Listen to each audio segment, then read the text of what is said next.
Assalomu alaykum kanalimizning qadrdon muxlislari. Rak kasalligi.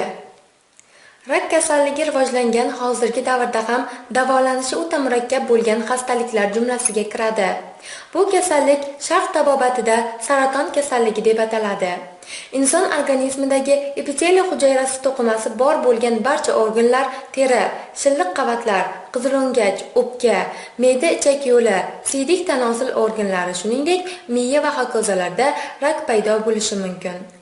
Rak hujayralari juda tez bo'linadi va rivojlanadi, hamda atrofdagi sog'lom hujayralarni yemiradi.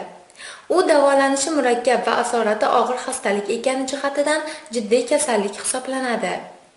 Rak kasalligida 250 gram sarimsoq piyozni maydalab, ustiga 200 gram 96% spirt quyib aralashtiriladi. So'ng idish qopqog'ini yopib, salqin va qorong'u joyga qo'yiladi. 10 kun o'tgach u dokada suzib, yana 2-3 kun saqlanadi. Keyin 50 gram miqdoridagi sovuq sutga tomizib, har kuni 3 mahal ichiladi. Bunda birinchi kuni 2 tomchi, ikkinchi kuni 5 tomchi, uchinchi kuni 8 tomchi qo'shilib, 25 tomchiga yetgunga qadar iste'mol qilinadi va so'ngra yana orqaga kamaytirib boriladi. Salomat bo'ling.